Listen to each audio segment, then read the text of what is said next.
Bahujan Samajwadi party दलितों की बात तो करती है, लेकिन आज तक दलितों के उत्थान के लिए मायावती जी ने क्या बात की? दलितों की जमीन कब्जाई की। दलगत राजनीति समाजवादी पार्टी और बहुजन समाजवादी पार्टी ने हमेशा सीखी है। समाजवादी पार्टी यादव कास्ट को अपना चेहरा बना करके हमेशा प्राइवेट लिमिटेड कंपनी के तहत काम करती है। जब चुनाव होता है तो टिकट बेच देती हैं, पैसा ले लेती हैं। ये सभी ने देखा है, उजागर हुई है घटनाएं। ये कांग्रेस की भारत जोड़ो यात्रा है या फिर कांग्रेस का एडवर्टाइजमेंट? राष्ट्रपिता महात्मा गांधी जी ने भी दांडी यात्रा की शुरुआत की थी, वो भी पैदल चले थे। मोदी जी उद्योगपतियों के साथ खड़े हैं, हम लोग गरीबों के साथ खड़े हैं। जनता अगर अपने पे आ गई तो ज्यादा दिन नहीं है, यही लोग अटैची पैक करके जैसे विजय माल्या भागे, ये लोग भी भागेंगे। विधायक जीतता है उस पर बोली लगाते हैं ये लोग। आपने तो तोता बना के रखा हुआ है एजेंसियों को, क्योंकि वहां पे अमित शाह मोदी जी जो कह देते हैं वो आज होता है। देश में इस वक्त न मोदी की चर्चा है, न योगी की, न ममता की, न ठाकरे की, ना ही बड़े किसी स्कैम की। इस वक्त चर्चा है कांग्रेस के राष्ट्रीय अध्यक्ष और उसके चयन की, जिसको लेकर कांग्रेस में काफी उठापटक चल रही है। नमस्कार, टीवी 24 में आपका स्वागत है। मैं हूं आपके साथ शिखा मेहरोत्रा। आप देख रहे हैं चक्रव्यूह, जिसमें हमारे साथ जुड़ते हैं पार्टियों के नेता और प्रवक्ता, और हमारे चक्रव्यूह से बचने के लिए वो देते हैं हमारे सवालों का जवाब। और आज हमारे सवालों का जवाब देने के लिए हमारे साथ मौजूद है सचिन रावत जी, जिनसे हम पूछेंगे कांग्रेस से जुड़े हुए वो तीखे सवाल जिसका जवाब देने से शायद कांग्रेस हमेशा बचती नजर आए। सचिन जी, आपका बहुत बहुत स्वागत है हमारे कार्यक्रम चक्रव्यूह में।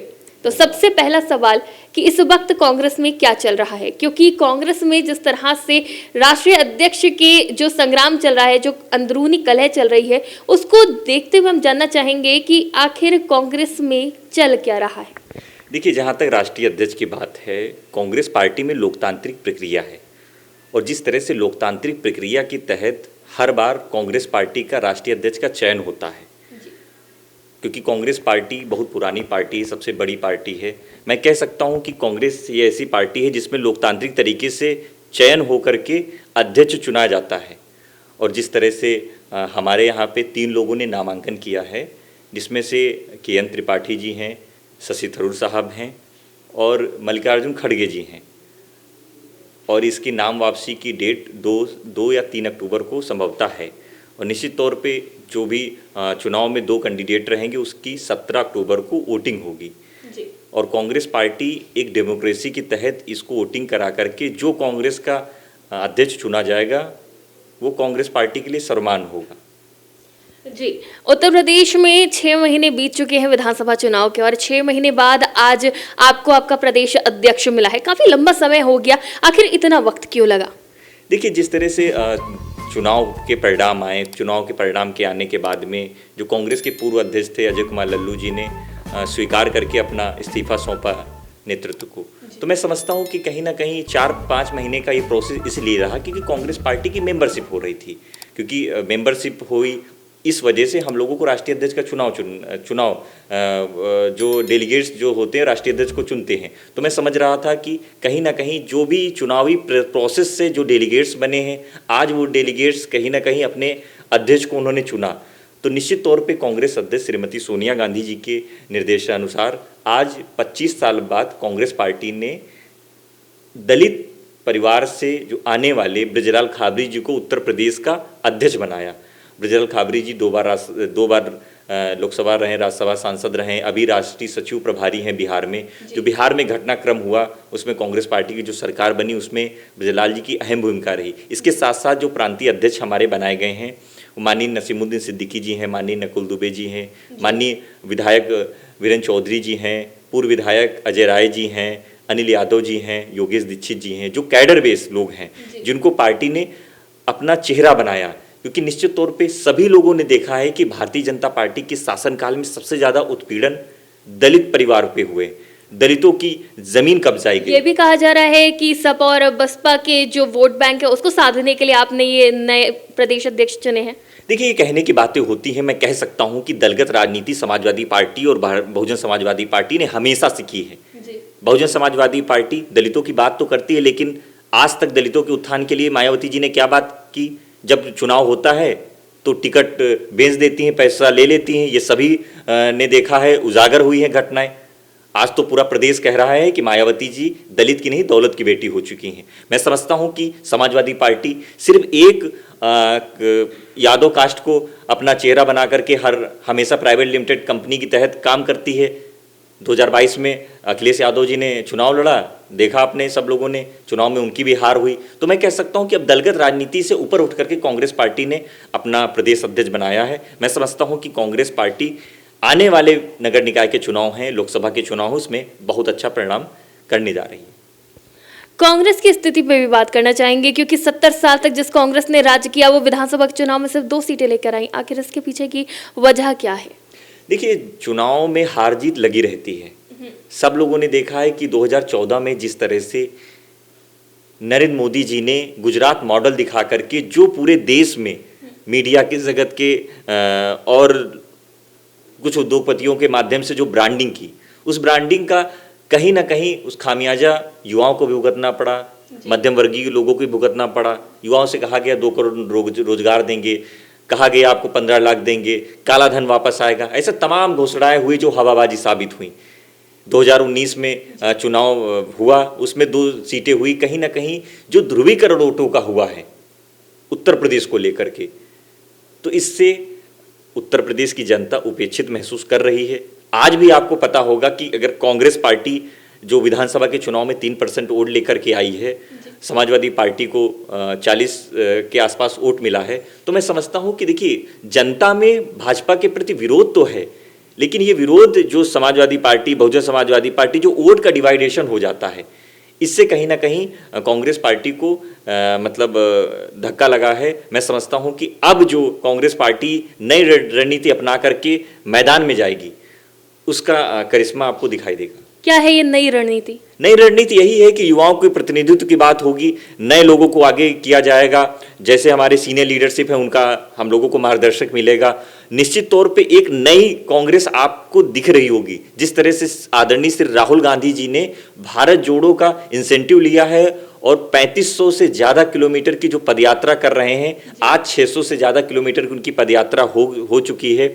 और उस पदयात्रा की लिए हम लोगों ने जो एक इंसेंटिव में ये भी जोड़ा है कि भारत जोड़ो। भारत में जिस तरह से आपने देखा होगा कि धर्म के नाम पर, जात के नाम पर, मजहब के नाम पर लोगों को बांटा गया है, उनके पहनावों के बारे में बांटा गया है।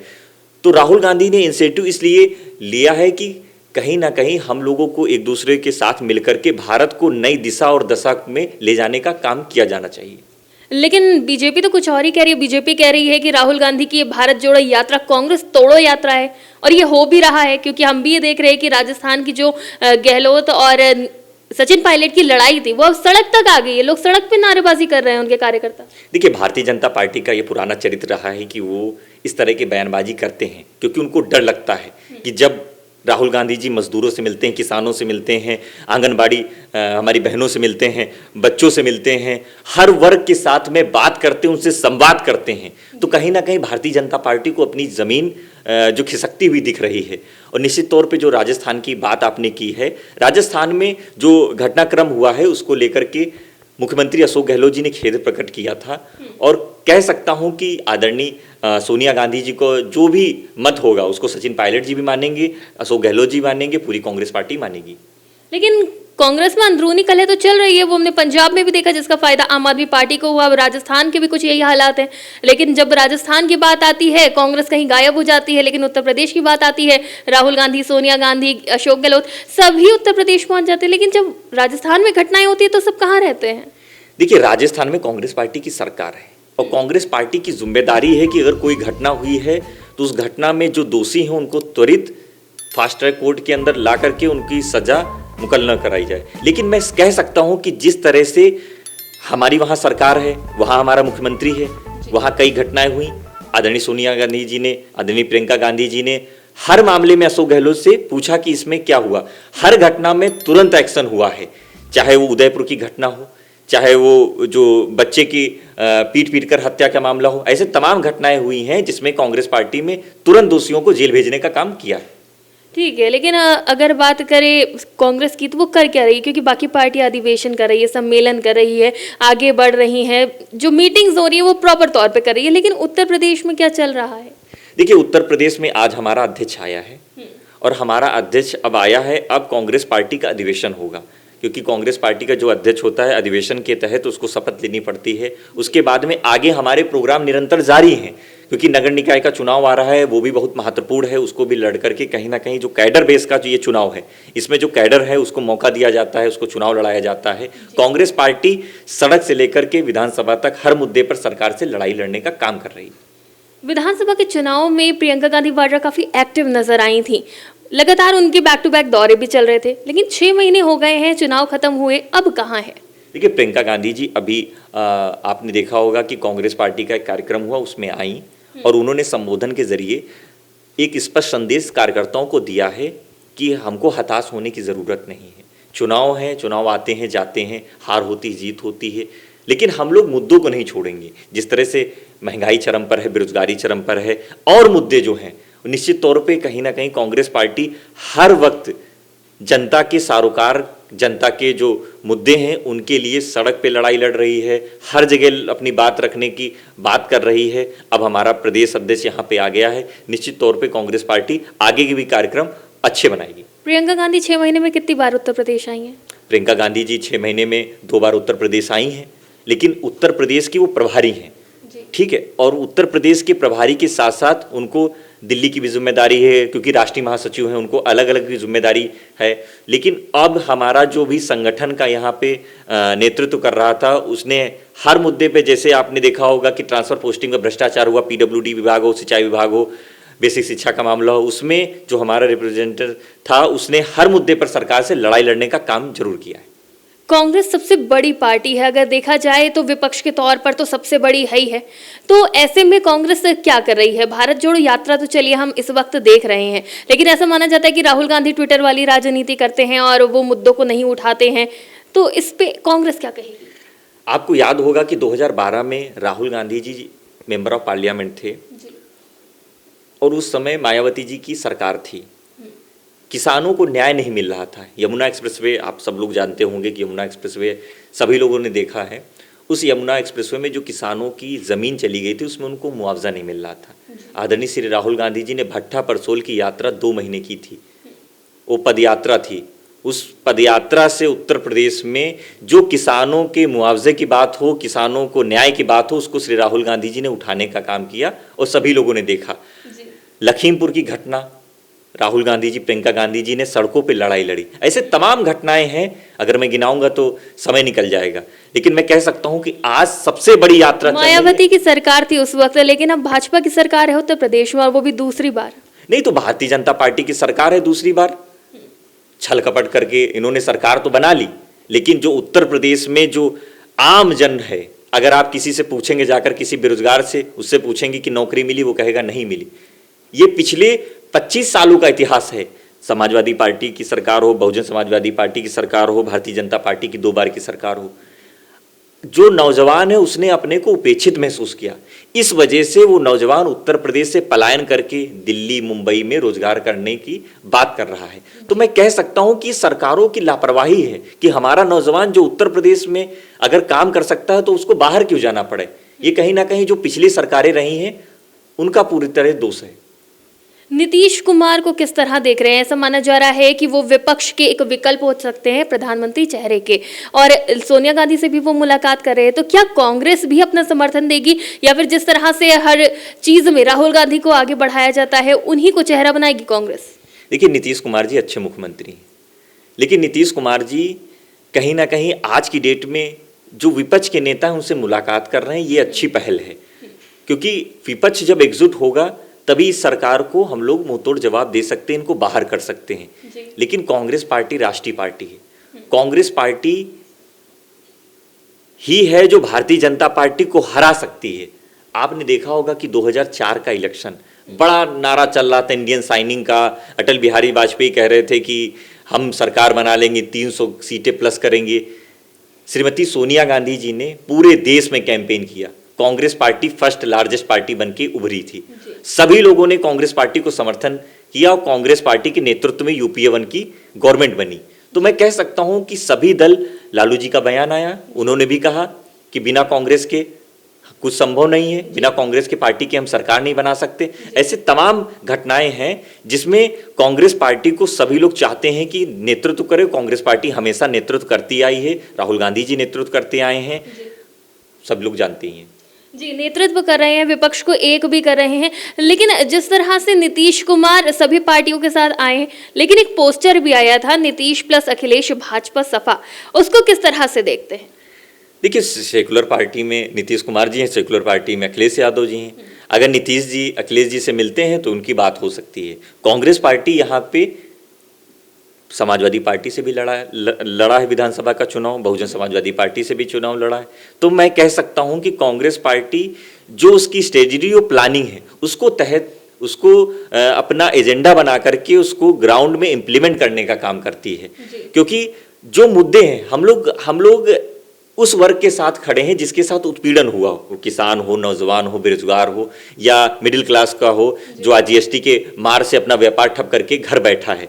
तो कांग्रेस पार्टी ने इस देश को बनाने में अहम योगदान दिया है, तो कांग्रेस पार्टी ही नेतृत्व करेगी।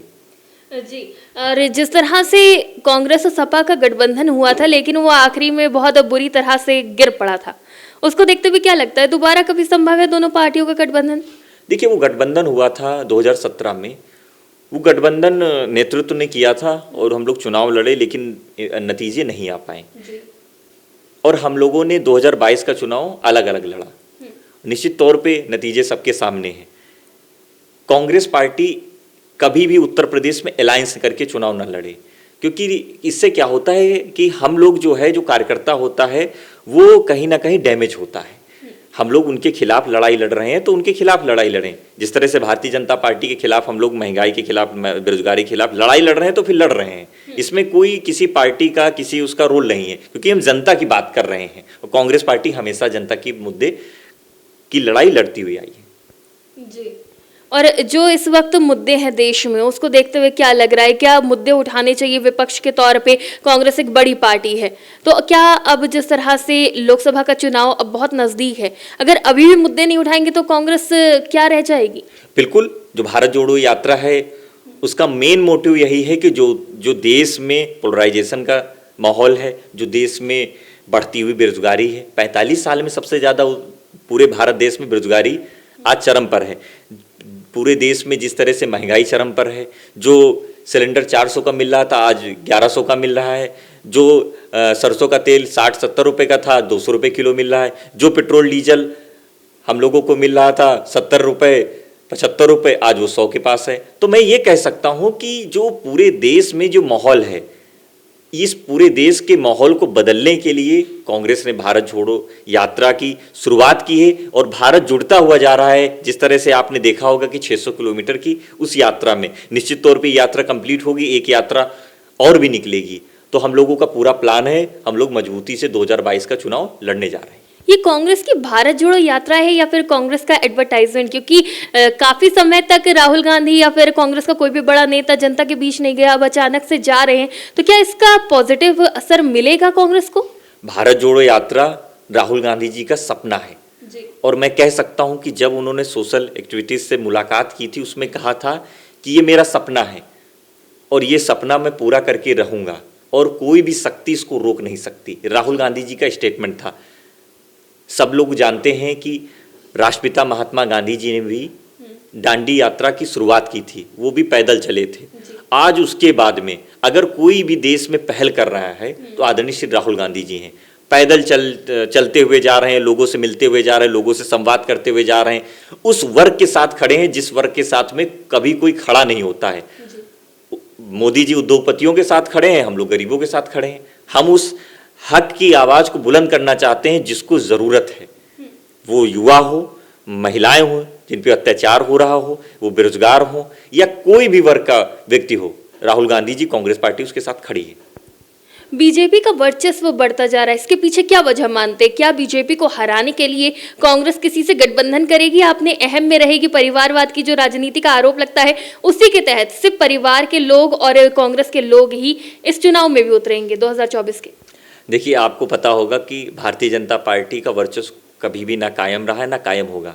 15 स्टेटों में भारतीय जनता पार्टी की सरकार आज की डेट में नहीं है। कहीं पर हमारा अलायंस है, कहीं विपक्ष की पार्टियों का पार्टी नेतृत्व कर रही है।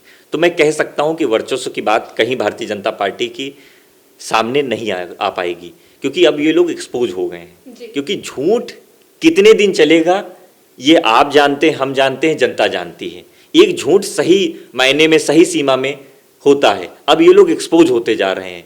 मैं कह सकता हूं कि जिस तरह से सभी लोगों ने देखा है, 2019 का आपने टर्म देखा होगा, मोदी जी का वर्जन आपने सुना होगा कि 2022 तक आते आते किसानों की आमदनी दोगुनी हो जाएगी। आज किसानों से पूछे जाकर के ग्राउंड में कि उनका हाल क्या है, वो अपनी फसल बेचने को मजबूर हैं, वो अपने जीवन का संघर्ष लड़ाई लड़ रहे हैं कि हमको अनाज हम कहाँ बेचे, हमको न्याय कैसे मिले। तो ये सिर्फ हवाबाजी वाले लोग हैं, उद्योगपतियों के लोग हैं, उनको बनाने के लिए किसान के 3 काले कानून लेकर के आए थे। लेकिन जनता, हमारे किसान साथी, कांग्रेस पार्टी और सभी दल जो किसान आंदोलन के साथ थे, आज मैं उनका धन्यवाद देना चाहूँगा, क्योंकि कांग्रेस पार्टी और हर वर्ग जो जनता के मुद्दे की लड़ाई लड़ता है उसकी जीत होती है। आपको भी मालूम होगा कि सत्य की हमेशा जीत हुई है, झूठ हारा है। झूठ ज़्यादा दिन नहीं चलेगा और 2024 में भारतीय जनता पार्टी का सफाया जरूर होगा। जेपी नड्डा ने एक बयान दिया था कि अगर बीजेपी अपनी इन्हीं नीतियों पे चली तो छोटी छोटी पार्टियां राज्यों से गायब हो जाएंगी। क्या लगता है, बीजेपी की नीतियों से छोटी पार्टियां गायब हो जाएंगी और क्या इनका गायब होना लोकतंत्र के लिए सही होगा? देखिए, आपने देखा होगा कि इन्होंने बिहार में सरकार बनाई, उसके बाद में क्या हुआ, वहाँ से गायब हो गए। महाराष्ट्र में दोबारा इन्होंने गवर्नमेंट बनाई जोड़ तोड़ करके। तो ऐसे ही जोड़ तोड़ करके, खरीद फरोख्त करके कितने दिन आप सरकार बना लेंगे? एक ना एक दिन जनता ने अगर जनमत दिया है तभी उस गवर्नमेंट बनती है। जनता अगर अपने पे आ गई तो ज़्यादा दिन नहीं है, यही लोग अटैची पैक करके जैसे विजय माल्या भागे, ये लोग भी भागेंगे। आपने कहा खरीद फरोख्त करके, तो क्या बीजेपी विधायकों सांसदों को खरीदती है?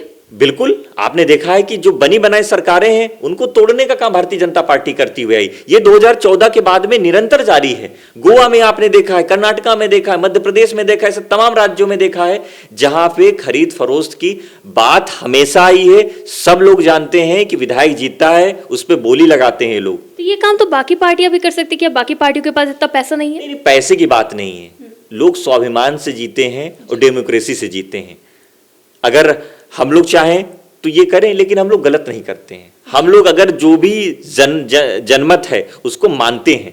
अगर जनता ने हमें जनादेश दिया, हम लोग सरकार चलाएंगे, हम लोग सबको न्याय देंगे। अब हम झूठ परपंच करके सरकार तो बना लेंगे, लेकिन न्याय नहीं देंगे कितने दिन? ये ज्यादा दिन नहीं चलती हैं चीजें। अच्छा, कांग्रेस एक आरोप और भी लगाती है बीजेपी पे कि बीजेपी जो सीबीआई, ईडी, आईटी इन सब का दुरुपयोग करती है। इसके पीछे क्या वजह है? क्यों इतना बड़ा आरोप लगाया जाता है? क्योंकि ये कंपनियां तो अपना काम करती हैं, बीजेपी के कहने पे कैसे करती हैं? भारतीय जनता पार्टी की कठपुतली है सीबीआई, ईडी और एजेंसियां। आप सबने देखा होगा जिस तरह से विपक्ष नेताओं के घर पे छापे डलवाने का काम होता है। सब लोग जानते हैं कि जहां पे चुनाव होने वाला होता है वहां छापे के लिए आप भेज देते हैं। आपने तो तोता बना के रखा हुआ है एजेंसियों को। आप समझते क्या है, देश में अभी भी लोकतंत्र जिंदा है। लोकतंत्र जिंदा है तभी ये देश चल पा रहा है, वरना यहां पर भी ईरान की तरीके कानून आ जाएगा, यहां पर भी राजा का कानून आ जाएगा। मोदी जी चाह रहे हैं कि मैं राजा हो जाऊं, उद्योगपतियों के हाथ में देश को बेच दूं। हर एजेंसियां उन्होंने बेच दी। ऐसी कोई कंपनियां नहीं थी, नवरत्न कंपनियां नहीं थी जिसको इन्होंने बेचा नहीं। यहां तक एयरपोर्ट तक बेच दिए। आज रेलवे का हालात आप देख लीजिए। जो टिकट 10 रुपए का मिलता था 50 का मिल रहा है प्लेटफॉर्म का टिकट। जो टिकट हम लोग दिल्ली जाते थे 200 का स्लीपर सेल का होता, स्लीपर क्लास का होता था, आज जाकर के देखिए 400-500 का हो रहा है। ये मोदी जी के प्राइवेटाइजेशन से हुआ है। तो मैं कह रहा हूं कि ये सिर्फ और सिर्फ सरकार पूरे भारत देश को बेचने के लिए आई है। ये लोग बोली लगा करके भारत देश से पलायन कर जाएंगे। बड़े आरोप लगाती है कांग्रेस, और अगर इस तरह से एजेंसियों का इस्तेमाल करती भी है भाजपा, तो इन्हीं चीजों को लेकर विपक्ष एकजुट क्यों नहीं होता? क्यों अपनी आवाज नहीं उठाता विपक्ष एकजुट होकर? हम लोग हर मुद्दे पर आवाज उठा रहे हैं जी, लेकिन एकजुट होकर क्यों नहीं आवाज उठा रहे? देखिए, हम लोग तो एकजुट हैं। हम लोगों ने देखा है कि अगर किसी नेता के साथ गलत हो रहा है, वो किसी पार्टी का नेता हो, हमने उसके खिलाफ आवाज उठाई। संजय राउत जी के साथ जैसे हरकत की गई सेंट्रल एजेंसी की तरफ, सीबीआई के थ्रू जिस तरह से उनको डिटेन करने का काम किया गया, राहुल गांधी ने हर मुद्दे पर संजय राउत के साथ में अपनी बात रखी है कि आप क्यों परेशान कर रहे हैं।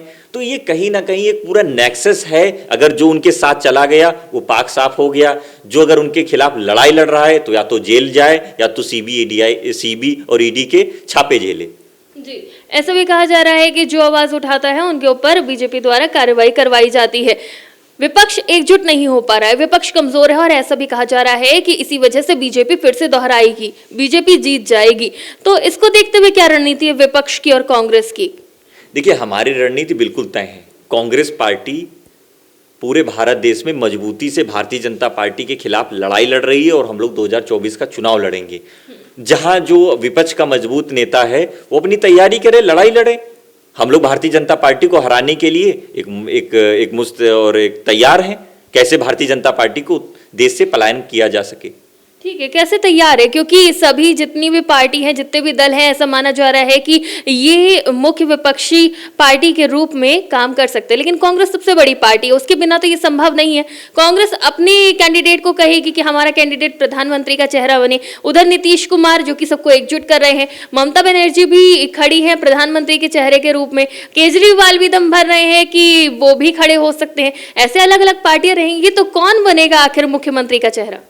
देखिए, जहाँ तक प्रधानमंत्री की बात है, पूरा देश जानता है कि कभी भी कांग्रेस पार्टी पहले से प्रधानमंत्री का चेहरा किसी को नहीं बनाती है जी। और जहाँ तक यूपीए 1 में जब भी प्रधानमंत्री की बात थी, सबको मालूम था कोई चेहरा नहीं था। आदरणीय मनमोहन सिंह जी को प्रधानमंत्री बनाया गया। यूपीए 2 के कार्यकाल में भी डॉक्टर मनमोहन सिंह जी को प्रधानमंत्री बनाया गया।